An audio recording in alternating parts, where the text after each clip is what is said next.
On se retrouve pour l'épisode 2 du Vogue Interview. Si jamais vous n'avez pas regardé l'épisode de la semaine dernière, je vous le mets juste ici et je vous invite pardon, à aller le regarder parce que c'est hyper, alors j'ai hyper pertinent, mais tu vas arrêter de dire ça, Aude.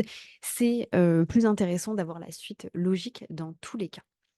On démarre tout de suite sans plus attendre, sinon je vais vous faire une intro qui va durer 3 minutes et on va être encore là pendant 35 minutes et je me doute que si vous êtes là, c'est que vous appréciez ce que je raconte. De là à passer 35 minutes à m'écouter, je ne suis pas sûre. On continue donc. Question numéro 25. Donc les 24 questions d'avant, je les ai déjà fait dans l'épisode précédent. Quel est le meilleur conseil que l'on t'ait donné? Putain, en fait, j'aurais dû effacer, vous savez quoi, les réponses que j'avais mis l'année dernière parce que du coup, ça a trop de sens. Donc, c'est chiant en fait pour moi de continuer, enfin, de changer mes réponses. Alors, je vais en trouver un autre quand même, mais je vous raconte celui-ci. Le meilleur advice qu'on m'ait dit, c'est Louise qui me l'a dit, qui a été ma directrice magasin pendant plusieurs années, qui m'a dit un jour, si tu veux être, d'ailleurs, j'ai un autre truc pour vous. Si tu veux que ça se passe bien avec tes équipes, il faut que tu sois kind but fair. Donc en gros, il faut que tu sois agréable, gentil, mais juste. C'est-à-dire que si quelqu'un fait de la merde, il fait de la merde, il faut lui dire. On n'est pas obligé de lui dire en le gueulant dessus, mais il faut quand même lui dire. Donc ça, best piece of advice que j'ai jamais eu de ma life. Mais je vous en donne un autre parce que je le trouve très intéressant. D'ailleurs, deux. Enfin, deux. Deux en un. Avant de critiquer les gens, soyez un exemple. Et même chose, ces deux conseils, je les ai eus à la même époque. Donc là, je vous parle, c'était en 2017. Où un jour, j'étais à un poste, de cadre et j'ai fait une remarque à un groupe de personnes et en fait, je me suis rendu compte que même moi, j'avais pas fait le truc et je me suis rendu compte que du coup, je lidais pas, du coup, je tirais pas du tout vers les autres pardon, via mon exemple, en fait et c'est la meilleure chose que vous pouvez faire dans la vie en tant que parent, en tant que conjoint, en tant que manager, en tant que tout ce que vous voulez vraiment. Soyez un exemple. Vous voulez critiquer les autres? Eh bien, soyez un exemple. Soyez meilleur qu'eux. Aujourd'hui, on vit dans un monde où la critique est beaucoup trop facile. Et si on était amené à vraiment confronter les personnes, là, je vous parle par exemple sur les réseaux où on se prend facilement des critiques, si on était amené à confronter les personnes en réalité, on se rendrait compte qu'elles ne sont pas mieux que nous, voire elles sont bien pires. Donc ça, c'est ouais, best piece of advice, soyez un exemple si vous voulez pouvoir critiquer les autres. Et d'ailleurs, ne critiquez pas les autres, honnêtement, ça ne sert à rien. Question numéro 26. What is your pet peeve? Alors, pet peeve, c'est un peu le truc qui m'irrite en fait en permanent, genre ça me fait un petit peu sortir de mes gonds. Euh, Là, tout de suite, maintenant, est-ce que j'ai un pet peeve? Oui, putain, alors, vraiment, cœur sur vous les tailles, mais putain, avancez plus vite, quoi. Oh et en fait, c'est vraiment alors, ça se trouve, il y a d'autres personnes dans le monde qui le font, mais vu que je vis ici, là, c'est flagrant. Pareil, vous êtes en train de marcher dans la rue, il y a plein de monde, vous savez qu'il y a plein de monde autour de vous. Putain, ne vous arrêtez pas d'un coup pour regarder votre téléphone. Combien de fois ici, et vraiment ça m'est arrivé que ici, où je suis rentrée dans des gens, alors que moi j'étais pas sur mon téléphone, hein, mais c'est juste que vraiment ils sont en train de marcher et d'un coup, ils s'arrêtent complètement. Pareil, on ne s'arrête pas. Alors ça oui, bah putain, j'en ai trouvé un autre. Quand vous prenez les escalators, vous voyez ce que je veux dire? Vous prenez l'escalator, etc. Nanana. Ne vous arrêtez pas en bas de l'escalator pour regarder votre téléphone. Allez au moins sur le côté. Il y a quelques années de ça, j'étais, à Londres, parce que du coup, quand je travaillais en Angleterre, je travaillais pas mal à Londres. J'y allais assez souvent et cetera et du coup, bref, fallait quand même que je prenne le train pour rentrer chez moi et tout et en fait, un jour, je me suis vraiment retrouvée à, comment dire? Les gens, en fait, ont bloqué vous savez, il y a l'escalator, ont bloqué le truc là en bas, quoi et il y a eu un énorme accident, du coup, les gens sont tombés les uns sur les autres et cetera et cetera. Putain, mais ne faites pas ça, quoi. Vous sortez d'escalator, mais vous vous tirez. Il faut faire hyper attention. Bref, question numéro 27, France ou étranger? Alors clairement étranger, hein, je pense que là, il y a pas de grosses questions, j'adore la France, j'adore la bouffe française, j'adore les crêpes. Franchement, les crêpes, ma best life. Mais étranger forever. Ça, c'est clair et net. Question numéro 28. Quelle est la chose que je notice directement quand je rencontre les gens? C'est toujours la même chose, ça c'est un truc qui a pas changé, c'est les dents. Je regarde les dents des autres, parce que moi j'ai pas des jolies dents. j'ai des dents qui sont pas du tout alignées.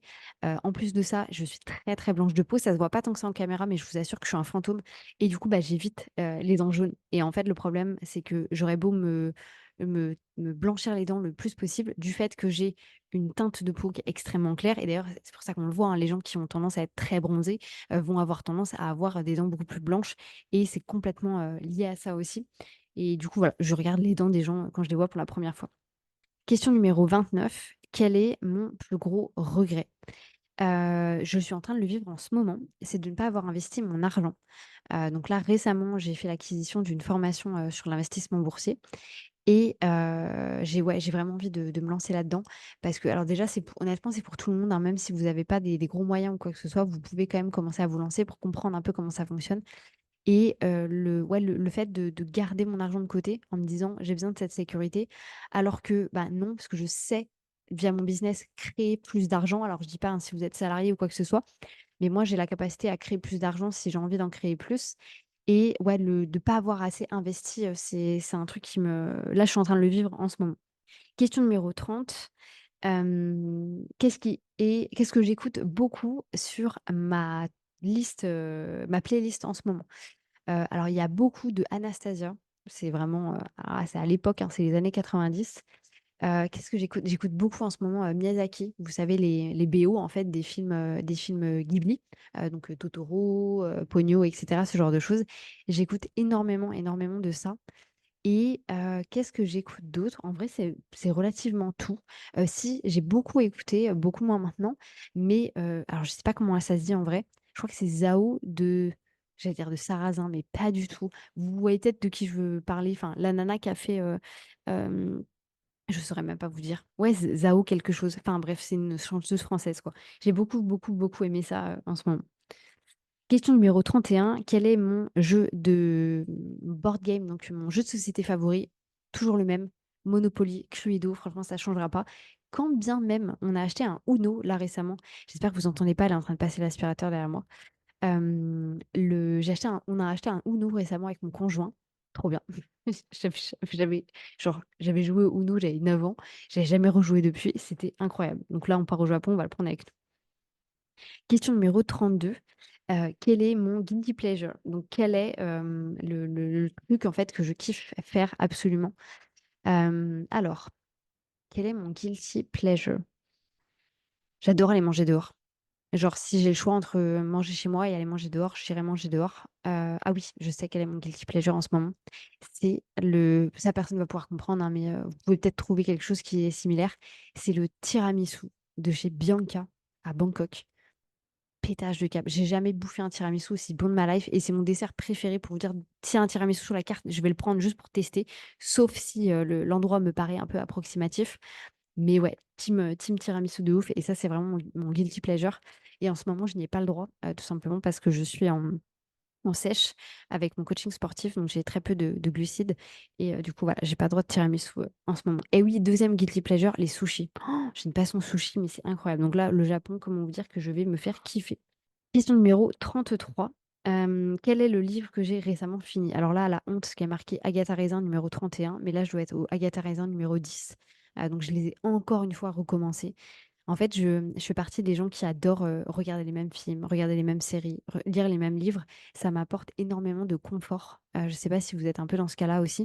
Alors apparemment, c'est pour les gens, qui ont tendance à être anxieux qui font ça. Moi, je suis plus si anxieuse que ça maintenant, mais j'adore ça, j'adore regarder les mêmes trucs. Enfin, ça me passionne, je vous jure. C'est genre dès que Noël arrive, je fonce sur The Holiday, quoi. Ouais, même je serais capable de le regarder 3 fois d'affilée, je pense. Question numéro 34. Qu'est-ce qui me fait me sentir accomplie? Quand j'ai un projet qui se termine. Quand j'ai vraiment alors là, par exemple, on prend le cas présent, donc j'ai sorti une nouvelle template qui s'appelle le Master Notion, qui est sur un outil qui s'appelle Notion et je j'ai fait un lancement vraiment à la va-vite et en fait, je me suis sentie vraiment accomplie quand, bah, ça a fonctionné, tout est rentré dans l'ordre. En fait, tout ce que j'ai fait a eu un impact, direct et ouais, c'est en fait, oui, c'est un peu comme putain, j'espère que vous entendez pas le bruit, je vous jure, derrière, ça me fait péter un plomb. J'espère que non, je disais pardon, je me perds, quand je fais une action et que j'ai tout de suite le résultat, c'est incroyable. C'est incroyable. Donc ça, c'est, ouais, je pourrais vivre, je suis presque addict à ça, en fait, de faire un truc et qu'il y ait tout de suite un résultat, c'est incroyable. Question numéro 35, comment est-ce que je commence ma journée? Donc je vous en ai déjà parlé dans l'épisode précédent, mais je me lève entre 6h30 et 7h. Je vais tout de suite, aux toilettes et me peser, parce que c'est mon truc du matin avec mon coaching sportif. Derrière ça et pour autant ça m'a pas créé de troubles ou quoi que ce soit, hein, c'est une habitude que j'ai pris, on passe au-dessus après. Ensuite, je vais mettre, bah, du coup préparer, tout le café, dans ma machine à café et cetera. Une fois que ça c'est fait, si j'ai du linge à ranger, je range mon linge, je prépare un peu mon bureau, je rebranche mon ordinateur si je l'avais débranché et cetera et cetera. Je prépare un peu ma journée, ça prend, 5 minutes et ensuite je vais me poser dans mon canapé. Je lis un ou 2 chapitres en sirotant mon café et ça, c'est le kiff ultime de chez ultime. Numéro 36, quelle est ma favorite holidays? Alors, j'aurais eu tendance à dire, l'été, parce que c'est mon anniv et tout. Je vis en Thaïlande maintenant, donc c'est un peu moins le cas, parce que c'est toujours un peu l'été.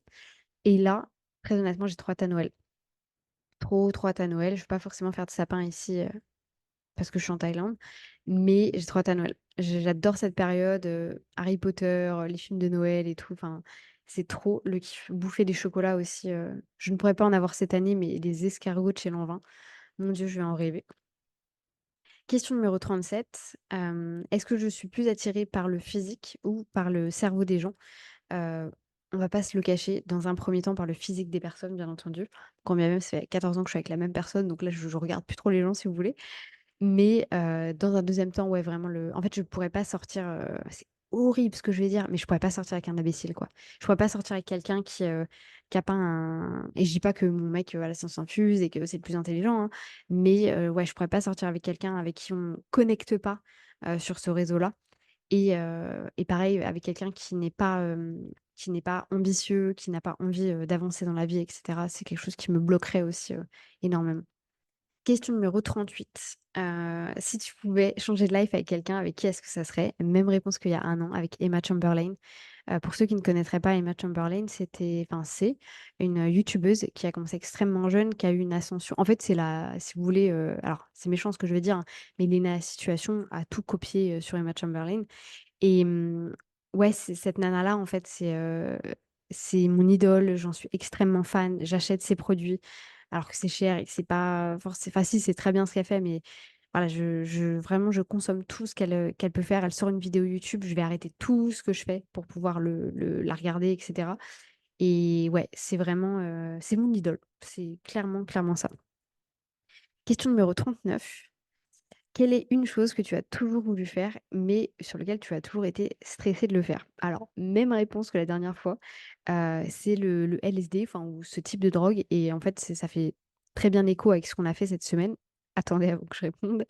En fait, on a regardé Black Swan et du coup, Black Swan, je ne sais pas si vous voyez, mais il y a un passage où elle se drogue, et du coup, voilà, elle part en sucette et tout, c'est la teuf et cetera et en fait, à chaque fois que je regarde ce genre de chaîne, je me dis: «Putain, mais ça doit être trop cool, en fait». Tu dois être complètement, déinhibé. C'est comme ça qu'on dit? Non? Je sais plus, mais vous avez compris et du coup, je me dis: «Mais putain, ça doit être génial, quoi». Donc ouais, toujours un peu ce truc, je n'irai jamais le faire, hein, bien entendu, mais ouais, j'aurais toujours un peu ce truc de me dire: «Putain, j'aurais dû essayer» et quand bien même j'ai fumé de la weed pendant des années et des années, donc je connais un petit peu ce sentiment, mais je sais que c'est pas du tout la même chose, que de prendre des drogues un petit peu psychédéliques, comme celle-ci. Question numéro 40. Quelle est je suis en train de vérifier que j'enregistre. Oui, c'est bon. Question numéro 40. Quelle est une chose que tu aurais aimé savoir quand tu avais 19 ans? Hem, Tout va finir par s'arranger. Genre vraiment ma grande, t'inquiète pas, ça va aller. Genre là, tu as une vie de merde. Genre là, c'est difficile, mais ne t'inquiète pas, genre tout va bien se passer et surtout, je pense que j'aurais voulu avoir une plus grosse conscience autour de, l'effet cumulé. Je suis désolée, je vous regarde pas du tout, mais en fait, je vais pas vous montrer pour pas déplacer ma caméra, mais je suis face à l'allée de mon building. En fait, j'ai des gens qui passent depuis tout à l'heure et je les regarde, voilà. Mais du coup, désolée, je vous ai pas du tout regardé. Donc j'allais dire je sais plus du coup maintenant. Oui, j'aurais voulu savoir quand j'avais 19 ans qu'il y avait un truc qui s'appelait l'effet cumulé. C'est-à-dire que toutes les petites actions que j'allais faire allaient finir par avoir un impact, allaient finir par changer les choses. Et putain, ouais, si j'avais su ça, en fait, j'aurais été beaucoup moins dans cette attente permanente de faire quelque chose et d'avoir des résultats. Mais je me serais dit: «Bah, là, je suis en train de monter mon empire» et en fait, il y a un moment où ça va péter et très honnêtement, puisqu'on est entre nous aujourd'hui, je suis en train de vivre ce moment. Je suis en train de vivre une période de ma vie où tout est en train de péter. C'est-à-dire que tout va très bien dans ma vie personnelle, tout va très bien dans ma vie géographique, tout va très bien dans ma vie financière, tout va très bien dans ma vie business et je sais que je suis, dans mon business. Je sais que je suis à une action, que tout explose et c'est bien pour ça que je commence à faire de la publicité à partir de la fin de ce mois-ci, uniquement sur Notion. Parce que j'ai eu beaucoup d'a priori, sur, le fait de faire de la publicité. Donc, si vous suivez pas un peu le business en ligne, c'est le fait de payer pour qu'on montre nos produits, en fait, à plusieurs personnes sur Facebook, Instagram et cetera. Et en fait, j'ai vachement, ouais, j'ai beaucoup, diabolisé ça, alors qu'en fait, je me rends compte qu'aujourd'hui, déjà, j'ai la trésorerie pour pouvoir investir dans de la pub, mais surtout, en fait, ça pourrait me faire gagner, mais des milliers et des milliers d'euros. Donc là, vous allez dire: «Oui, Aude, c'est pas très humble de dire ça, tu es vachement sur la thune». Bah oui, en fait, je suis vachement sur la thune. Je veux avoir une vie, je veux avoir la vie de rêve que j'ai envie d'avoir, et ça passe par avoir de l'argent, même si l'argent ne fait pas le bonheur, jusqu'à un certain niveau. Après, ça change les choses et surtout que j'ai envie d'avoir la possibilité d'avoir des enfants et de leur faire vivre, une vie de malade mental, quoi. Ou juste d'avoir la même vie, en fait, que moi j'ai eue, c'est-à-dire une vie, «normale» entre gros guillemets. Question numéro 41. À part mon téléphone et mon comment on appelle ça? Wallet, mon portefeuille, qu'est-ce que je qu'est-ce que je suis censée enfin, qu'est-ce que j'ai toujours dans mon sac à main? Même réponse que la dernière fois. J'ai mon couteau suisse pour pouvoir couper des trucs et avec mon cure-dent pour m'enlever des trucs des dents. J'ai mon labello, j'ai toujours un labello sur moi, quand bien même je l'ai perdu, celui qui est dans mon sac à main et j'ai des mouchoirs, c'est toujours la même chose. Honnêtement, ça n'a pas changé. Question numéro, 42. Si tu n'habitais pas en France, je n'habite pas en France, où est-ce que tu serais en train de vivre? Et là, il y avait 3 réponses. La Thaïlande, on y est.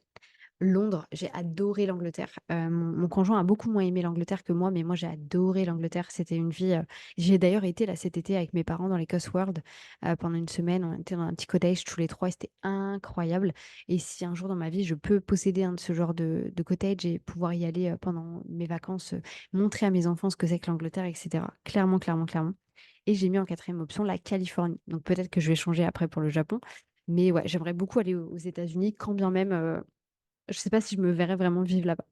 Question numéro 43. Quand je suis de mauvaise humeur, est-ce que je préfère être laissée toute seule ou est-ce qu'on vient de me cheer up? Honnêtement, je préfère être toute seule et dealer, avec mes problèmes par moi-même.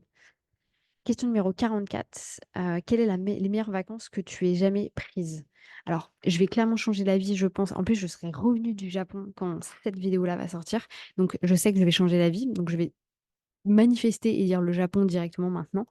Mais, les autres vacances que j'ai vraiment, vraiment appréciées, la première, c'était, bah, du coup, la même que la dernière fois, c'était la Roumanie. Franchement, incroyable la Roumanie. Si vous avez l'occasion d'aller en Roumanie, mais faites-le, c'est trop, trop, trop, trop bien et la Martinique. J'ai adoré la Martinique, on l'avait fait en 2018 et j'avais beaucoup, beaucoup aimé la Martinique. 45, quelle est la ville, pardon, que tu as toujours rêvé ou dans laquelle tu as toujours rêvé d'aller? Alors c'est pas une, city et c'est exactement la même chose, hein, toujours, vous avez vision alignée, c'est Hawaï. J'ai vachement alors pas d'espoir, mais j'ai une image hyper spécifique d'Hawaï et je rêve, vraiment d'aller, à Hawaï. Question numéro 46, quel est quelque chose avec lequel tu travelles, enfin avec lequel tu voyages toujours? Mon billet en business class. Question numéro 47, quelle est ma nourriture préférée? Donc c'est pas faux, la pizza, clairement la pizza. Après maintenant, j'essaye, bah, du coup de faire un petit mais les sushis. En vrai, team sushi là depuis en fait, c'est aussi parce que ça dépend des villes dans lesquelles je vis, mais en ce moment, bah, il y a des très, très bons sushis à Bangkok, donc c'est team sushi. Et d'ailleurs, on parlait de ça avec mon mec l'autre jour. Donc on a vécu à Barcelone pendant 1 an et c'est clairement là qu'on a le mieux mangé. Genre vraiment les pizzas à Barcelone, enfin la bouffe à Barcelone, tout était incroyable. Les sushis et tout, c'était dingue, dingue, dingue. Et question numéro 49 et on va finir cet épisode-là et comme ça je ferai, le reste des questions là dans le prochain épisode la semaine prochaine. Quel est mon snack favori? Alors je vous dis la réponse de la dernière fois parce que ça me fait marrer. Pain beurre carreau de Lindt. Franchement, je me souviens même pas si je devais manger un petit peu ça en France. Aujourd'hui, mon snack favori, franchement, c'est une banane. Je suis vraiment de la team banane. Ouais, voilà, c'est une banane, tout simplement. Bref, sur ce mot, très intelligent et cette fin d'épisode, passionnante, je vous laisse là-dessus. Je vous retrouve la semaine prochaine, pour un nouvel épisode. J'espère que ça vous plaît, vraiment dites-moi dans les commentaires. En fait, c'est chiant parce que je suis en train de filmer les 3 épisodes d'un coup, donc si ça se trouve, le premier épisode, il va faire un bide monumental et ça va me faire chier de poster le reste, mais en même temps, ça me permet aussi d'avoir du contenu. Je sais que vous aimez bien quand je raconte ma vie, donc voilà, je me permets de mettre ça sur internet. Je vous souhaite une bonne journée, une bonne matinée, une bonne soirée. Peu importe quand est-ce que vous allez regarder cet épisode et je vous dis à bientôt pour un nouvel épisode.